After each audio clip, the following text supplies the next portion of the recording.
Homeland Security Secretary Kristi Noem is under attack by House Democrats at a committee hearing. Take a listen. DC reference the unfortunate accident that occurred with the National Guardsman being killed. You think that was an unfortunate accident? I mean, it was a terrible. No, wait. Look, I'll get it straight. Then you can. He shot our National Guardsman in the head. Look, Ms. Chandler, will you direct the witness to allow me to ask my question? It was an unfortunate situation, but you blamed it solely on Joe Biden.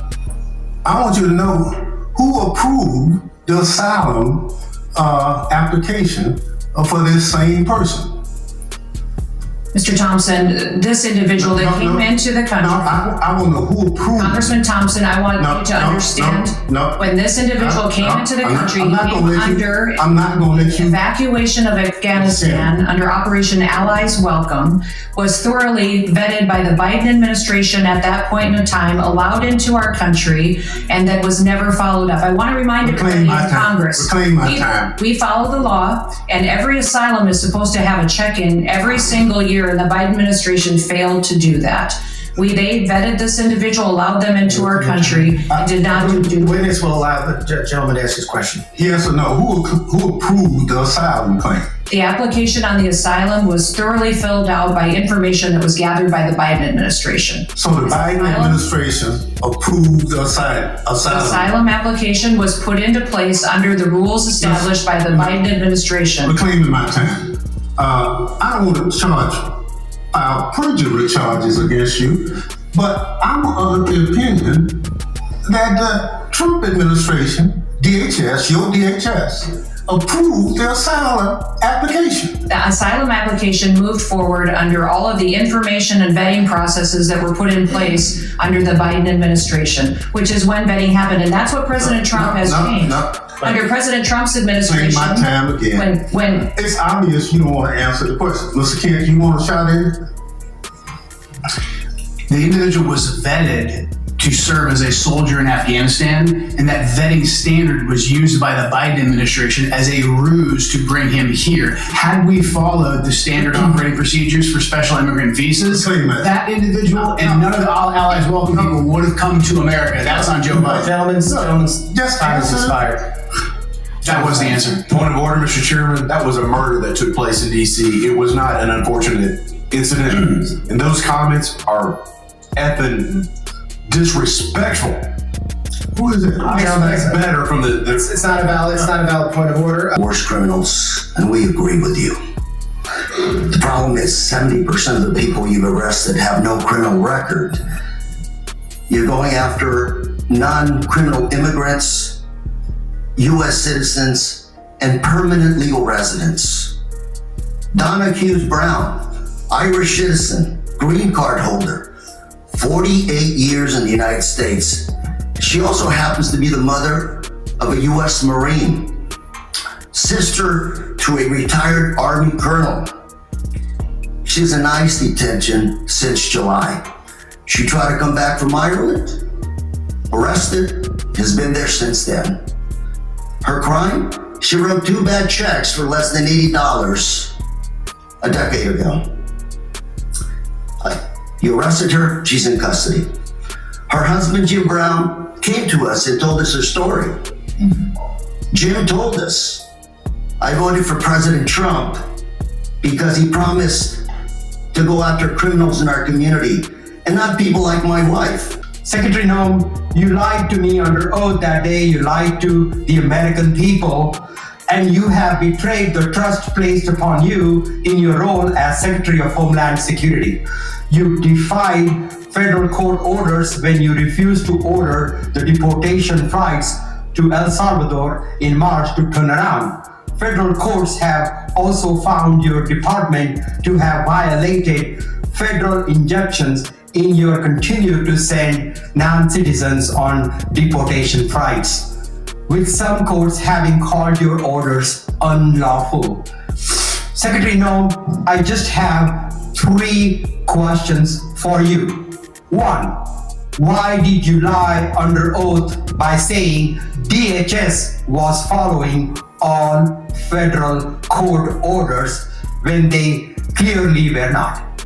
Congressman. Question 2, let me finish my questions. Question 2, why did you mislead the American people when you said that no American citizens have been arrested or detained by federal immigration agents? And my last question, number 3, Donald Trump said that your ICE agents haven't gone far enough. Do you think terrorizing American citizens and assaulting peaceful protesters isn't far enough? Congressman, the Department of Homeland Security and this administration complies with all federal court orders. We always have and we always will. Not true. And we will continue to appeal. And sir, I will even tell you that at the highest court, at the Supreme Court, the Department of Homeland Security in our litigation has an over 90% success rate in winning at the highest court in our battle against activist judges across this country. Madam Secretary, we will continue to appeal. And then when it gets to the highest court and we give a decision, it is proven that we have been compliant. I will also say, Madam Secretary, let me... Want me to answer your questions or not? I do, but let me... you haven't been telling us the truth. Look, there have been at least 170 known cases of citizens being arrested or detained by federal immigration agents this year alone. This is the truth. Are you lying to the American people right now by denying these reports? When we are doing our targeted enforcement operations against criminal illegal aliens, individuals that are in that area may be detained until we verify who they are and then they are released. This has been done for years in every single law enforcement operation that has always happened. We follow the same protocols and we continue to do that. We have never once detained or deported an American citizen. We have not held them and charged them. When we find out and verify their identity, then that is when they are released. You also asked about ICE agents going far enough. Sir, I will tell you that every single ICE agent, CBP agent, federal law enforcement officer that's out there doing their work every day, none of them will rest until our communities are safe. None of them will rest until terrorists... Secretary Noem, it is a fact that you ignore federal orders. And our children and our grandchildren can go... Let me reclaim my time here, please. Let me reclaim. Secretary Noem, it is a fact that you ignored federal court orders in March and in May of this year. Do you plan on ignoring more federal orders? I'm sick of your lies. And the American people demand the truth. Because you keep saying it doesn't make it true. Secretary, we are joined on Zoom by a gentleman named Sejun Park. He is a United States Army combat veteran who was shot twice while serving our country in Panama in 1989. Like many veterans, he struggled with PTSD and substance abuse after his service. He was arrested in the 1990s for some minor drug offenses, nothing serious. He never hurt anyone besides himself, and he's been clean and sober for 14 years. He is a combat veteran, a Purple Heart recipient. He has sacrificed more for this country than most people ever have. Earlier this year, you deported him to Korea, a country he hasn't lived in since he was 7 years old. Will you join me in thanking Mr. Park for his service to our country? Sir, I'm grateful for every single person that has served our country and follows our laws. Can you please tell Mr. Park why you deported him? Every one of them needs to be enforced. But you understand that many veterans struggle with PTSD, many veterans struggle with substance abuse challenges. This man took 2 bullets for our country. You have broad authority, by the way, as Secretary, to issue humanitarian parole, to do deferred action. Will you commit to at least looking at Mr. Park's case to see if you can help him find a pathway back to this country that he sacrificed so much for? I will absolutely look at his case, but I want you to remember... Madam Secretary, the man behind you, please stand up, sir. His name is Jim Brown from Troy, Missouri. He is a Navy combat veteran who served our country in the Gulf War. He's married to a woman named Donna, who came to our country legally from Ireland when she was 11 years old. She has lived here for 48 years. Because of you, Jim's wife Donna has been in prison for the last 4 months. She did not come here illegally, and she has never committed any crime other than writing 2 bad checks totaling $80 10 years ago. She is currently in prison and facing deportation. Ms. Noem, will you thank Mr. Brown for his service to our country? Thank you, Mr. Brown, for your service to our country. Now, what possible explanation can there be for locking up his wife for 4 months when she has committed no crime other than writing a couple of bad checks for $80? Sir, it is not my prerogative, my latitude, or my job to pick and choose which laws in this country get in. You have broad discretion as the secretary. You can follow you can issue the law. well, you can do all kinds of things, but you're choosing not to. Will you commit again to just reviewing Donna's case and reuniting this combat veteran with his beloved wife, who also loves this country? I will review the case. A lawful pathway to immigrate to this country, yes or no? There's an asylum program, yes, in place. All right, so immigrants then with ongoing asylum applications are legally in this country, correct? Excuse me, I'm sorry. Your question was? Immigrants with ongoing asylum applications are legally in this country. There are individuals in this country that have applications that... And they are legally here because it's a lawful pathway, right? It's a lawful pathway. Okay, so if your department then deports anyone with an ongoing asylum application, you are violating the law, correct? Joe Biden left us with... I'm not asking about Joe Biden. I'm asking you a specific question. If your department deports anyone with an ongoing asylum application, you are violating the law. Is that correct? It was greatly violated when they allowed... I'm asking you. People to come. I'm asking you. Asylum application. Why are you filibustering? Why can't you answer the question? It's a simple question. Your president... If your department deports anyone with an ongoing asylum application, you are violating the law. Isn't that correct? The asylum program was broken under the last... Mr. Chairman, I'll reclaim my time. She's not answering the question. But the obvious answer is that yes, if you follow a lawful pathway, asylum is a lawful pathway. If you have an open asylum case, you are here lawfully. But the problem that we are seeing around the country is that you are not following the law. Don't tell us to change the law. If you don't like the asylum system, you change the asylum law. Bring it to us. We'll work with you. I think it needs to be changed. But you can't just decide that you're not going to follow the law, and asylum is a law, and deport people who have ongoing applications. Unfortunately, that is exactly what's happening. Secretary Noem, you lie and you lie to the American people. I will be including into the record an article by ProPublica from October 16, 2025, entitled, "We found that more than 170 U.S. citizens have been held by immigration agents. They've been kicked." There's nothing smiling about U.S. citizens. I'm sorry, that's very inappropriate. Let me continue. They've been kicked, dragged, and detained for days. You lied on the record, and you lied to members of this committee. You violated court orders by not turning around deportation flights bound for El Salvador, where we know that hundreds of people under your leadership have reported that they were raped, they were beaten, and they nearly died. And your agents used chemical weapons in Chicago despite court orders from District Court Judge Ellis forbidding their use. I publicly and formally requested a meeting with you. So I'm going to be including a letter I sent on October 3rd requesting a meeting with Secretary Noem. So Secretary Noem, I want to ask you again, will you commit to meet with me, yes or no?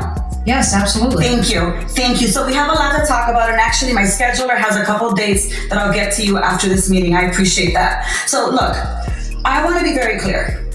You have misused resources appropriated by Congress. You've engaged in unethical behavior. You have repeatedly made false and misleading statements to Congress and to the press, and you've undermined the separation of powers and disregarded the role of Congress and the courts. Bottom line, you lie with impunity. You reject checks and balances, and you ignore Congress and the courts. Your options are limited. Either you're going to resign, Trump's going to fire you, or you will be impeached. I've already called for your resignation. You may remember I hand-delivered my request to you back in May, and I urge you to reconsider resignation because I've taken the first step towards your impeachment, and I've called on the Judiciary Committee to open an investigation into your laws. So I have a couple of questions. Simple yes or no answer will suffice. Would you agree with the national security officials' assessment that the United States has been operating in a heightened threat environment for several years now? Yes. Yes or no? Would you say New York City is susceptible to these kinds of security threats? Yes, and that's why they should spend So with New York City being the number one terrorist target in the nation, the federal government gave them. with New York City being the number one, I reclaim my time, with New York City being the number one security threat in this nation, it's unconscionable that you would cut $134 million in urban area security initiative funding for the city of New York. What compels you to knowingly make our cities less safe with these funding cuts? What compels you, your mayor, and your governor to release thousands of criminals on the streets rather than to turn them over to ICE? You'd rather release Secretary Noem, a murderer out on the street. You cut $134 million and honor our detainers. in funds honor our detainers. to support the security of New York City and the state of New York, the number one threat in this nation. In your own words, your cuts are blatantly political, callous, and outright dangerous. It's clear you have no interest in countering real threats in the homeland. While high-risk cities and disaster zones wait for help, you've devoted the past 11 months to violent raids, anti-police policies, and non-stop photo ops. You brought shame to a department that was created after 9/11 in a time of unity to protect our people. Your failure to lead is a direct threat to the homeland security in our nation, and you should resign immediately. Secretary Noem, that's not leadership. That's not democracy. And that is not how this works.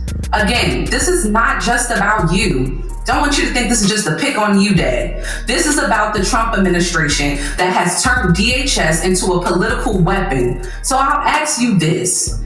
Is Trump embarrassed by your tenure, or is this exactly the kind of god-awful leadership he wants at DHS? Yes or no? Man, we've already conducted more oversight visits. No. Is it yes or no? Yes or no? Okay, Secretary Noem, this is my time to talk, not your time to talk. I reclaim my time. I reclaim my time. I reclaim my time. Transparent. Here, I reclaim my time. Secretary Noem, DHS is breaking the law, hiding information from Congress, and shutting out oversight. So let me ask you, how can the American people trust your department with you at the helm with this kind of behavior? The American people absolutely trust this department to keep them safe. And we are showing that every day by the support we get across the country, the amount of people that we're recruiting to all of Thank you, Secretary Noem. Do you agree that using DHS resources to target members of Congress is an abuse of power? Excuse me, would you say that? You would have heard me if you stopped talking and listened to my questions. Do you agree that using DHS resources to target members of Congress is an abuse of power? We are not doing that. We are out there enforcing the law, doing our work, and we are allowing oversight. Of course, we're not going to get any answers. With that, Mr. Chairman, I yield back. Gentlelady yields back. I now recognize the gentleman from Oklahoma, Mr. McCrean.